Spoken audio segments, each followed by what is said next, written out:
마가복음 4장 21절에서 29절에 있는 말씀입니다. 마가복음 4장 21절에서 29절에 있는 말씀입니다.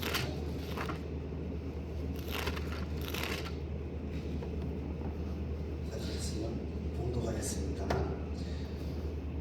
또 그들에게 이르시되 사람이 등불을 가져오는 것은 말 아래나 평상 아래 두려함이냐 등경에 두려함이 아니냐.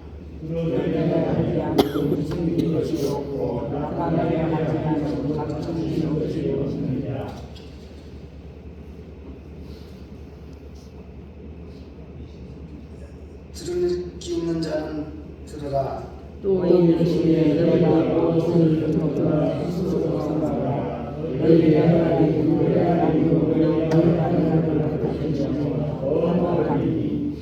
있는 자는 받을 것이요 없는 자는 그 있는 것 가지고 빼앗기리라. 또 이르시되 하나님의 나라는 사람이 식을 땅에 두는 것 같으니 그가 밤낮 자고 깨고 하는 중에 씨가 나서 자라되 어떻게 그리 되는지를 알지 못하느니라. 땅에 스스로 열매를 쏟는 자리로 땅에 기다리고 그가 다른 사람의 주시는 곳이라. 함께 읽겠습니다.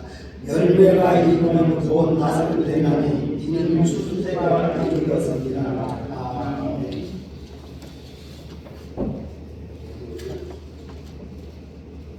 주시는 말씀 가운데 하나님의 나라는 등불 자라나는 씨에 들고 오늘 제 말씀을 전하고자 합니다. 하나님 나라에 대한 두 가지 비유의 말씀으로 시간을 함께 합니다. 하나님 나라는 세상에 전파되고 확장되어가는 주제의 말씀에 예수님은 하나님의 나라를 여러 비유로 설명하고 계십니다. 예수님이 비유를 사용해 하나님을 드러내신 이유는 그 뜻을 쉽게 잘 깨닫는 자들이 회개하고 구원받게 하시려 했기 때문입니다. 등불 비유와 자라는 씨 비유에서 깨달아야 하는 하나님의 나라의 원리는 무엇일까요? 첫째, 등불 비유에 담긴 천국의 비밀의 말씀입니다.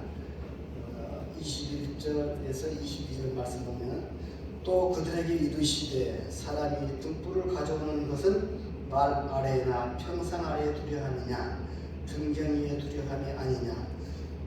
드러내려 하지 않고는 숨긴 것이 없고 나타내려 하지 않고는 감추인 것이 없느니라. 예수님은 하나님 나라가 등경 위에 두는 등불과 같다고 말씀하십니다. 말 아래라는 것은 등경 아래 뒷박인데 무려 8리터짜리 큰 대박 아래에 두지 않는다는 것입니다. 등불을 켜고서 아무도 보지 못하도록 평상이나 침대 밑에 숨기는 사람은 없을 것입니다. 등불이 세상을 환히 비추듯 예수님이 선포하시는 하나님 나라는 모든 사람이 다 보고 듣게 될 것입니다. 우리는 그 일에 협력해야 합니다. 하나님 나라는 어둠 속에 있는 사람들을 소망으로 인도하는 빛입니다. 그런데 이처럼 등불처럼 비춰져야 할 하나님 나라를 우리가 드러내지 못한다면 어떻게 되겠습니까? 하나님은 일찍이 이스라엘 백성을 부르셔서 열방의 하나님 나라를 선포하는 제사장의 소명을 주셨습니다. 그들은 하나님께 선택받은 민족으로서 복을 누리면서도 자신들의 책임을 예면하고 말았습니다. 이방 민족을 개보다 못한 존재로 여기며 경멸했습니다. 그러나 하나님의 아들이신 예수님은 가시는 모든 도시와 마을마다 하나님 나라의 복음을 선포하였습니다. 그러므로 예수님을 따르는 우리도 복음의 빛을 삶의 자리에서 모든 사람들에게 전하고 우리가 머무는 곳에 하나님 나라가 임하도록 최선을 다해야 합니다. 우리가 하나님 통치에 순종하며 살아가는 것이야말로 우리가 만나는 사람들이 우리를 통해서 살아계신 하나님을 만나게 하는 최선의 통로인 것입니다. 우리의 거룩한 삶이 그들에게 자극이 되고 도전이 되어 하나님을 경배하는 자리로 그들을 이끌어낼 것입니다. 그리고 우리의 착한 행실을 본 우리 이웃들을 하늘에 계신 하나님 나라를 찬양하며 구원의 자리로 나오게 하실 줄로 믿습니다. 두 번째, 자라나는 씨에 담긴 천국의 비밀은 무엇일까요? 26절에서 29절에 있는 말씀입니다. 또 이르시되 하나님의 나라는 사람의 씨를 땅에 뿌린 것 같으니 그가 밤낮 자고 깨고 하는 중에 씨가 나서 자라되 어떻게 그리 되는지를 알지 못하느니라. 땅이 스스로 열매를 맺을 때 처음에는 싹이요 다음에는 이삭이요 그 다음에는 이삭의 충실한 곡식이라. 열매가 익으면 곧 낫을 대나니 이는 추수 때가 이르렀으니라. 씨앗이 자라는 데는 해가 비치고 비가 내리는 것 같은 자연 조수이 중요합니다.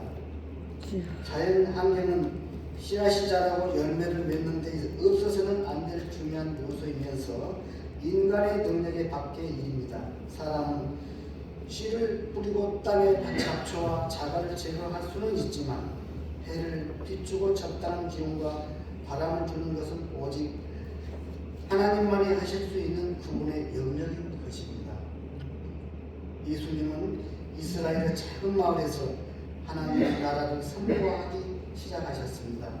하지만 그것은 어느새 온 세계 모든 민족에게 선포되어 하나님의 백성을 구원으로 인도하는 거대한 물질이 되었습니다. 어떻게 이런 일이 일어났습니까? 하나님이 주도하신 일입니다.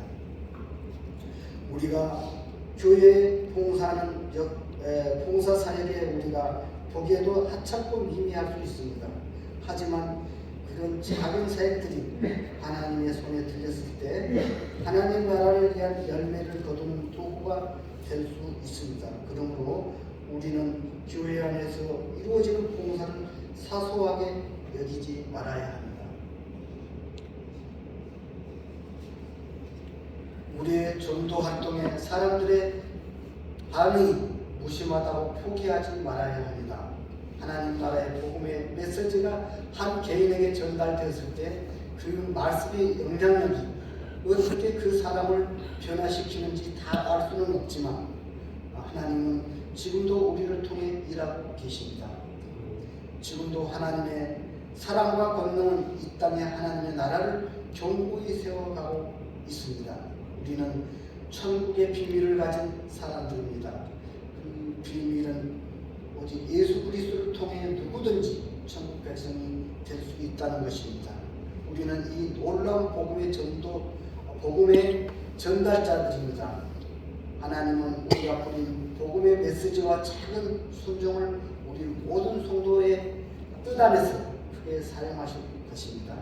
못 얻고 한편 이 세상에 하나님이 다스리시는 나라를 세우시고 확장해 가실 것입니다. 그리하여 서귀포 명성교회 성도들의 착한 행실과 믿음의 능력의 등불이 비추어 나갈 때 많은 사람들이 교회로 오게 하시는 은혜가 충만하시길 원하십니다. 또한 우리 자신들의 섬기는 일들이 귀하고 복된 것임을 알아 하나님 나라가 무럭무럭 자라나는 우리 명성교회가 되게 하셔서 항상 깨어 기도하는 모든 성도들 다 되시길 소망합니다. 기도드리겠습니다. 옥의 근원이 되시는 우리 주 하나님 아버지, 이 새벽 미명에 저희들을 불러주시고 오늘 하루의 첫 시간을 주님 앞에 드리게 하심을 감사드립니다. 오늘 이 시간 저희들에게 주신 말씀 가운데 착한 행실과 믿음의 능력의 등불이 되어 이 세상을 비추어 나가는 저희들 모두가 되게 하여 주시고 하나님 말씀에 순종하여 자라나는 씨에 담긴 천국의 비밀을 깨닫고 주님의 귀한 복음의 말씀을 널리 전파하는 복음의 전도자들이 다 될 수 있게 하여 주시옵소서. 사랑하는 아버지, 또한 우리 목사님을 위하여 기도합니다. 우리 목사님 일주일 출타 중에 있습니다. 이 시간도 함께 하시고 항상 건강으로 지켜주시옵시고 무사히 모든 일정을 은혜 가운데 잘 마치시고 돌아오실 수 있도록 주님 인도하여 주시옵소서. 또한 이 시간 목사님이 없는 이 주인 재단에 마비 틈타지 않게 주님께서 지켜주시옵기를 간절히 바라옵고 우리를 죄악에서 구원하여 주신 우리 주 예수님의 이름으로 감사하며 기도드리옵나이다. 아멘. 이 시간 합심하여 기도합니다. 말씀을 잡고 기도합니다. 어두움을 밝히는 빛대는 교회가 되게 하옵소서. 하나님의 나라가 자라나고 확장되는 교회가 되게 해달라고 기도합니다. 두 번째, 서귀포 명성교회 부흥을 위하여 기도합니다. 세 번째, 2024년 교회 사역과 담임 목사님에게 지혜와 의를 부어주시기를 원하는 기도를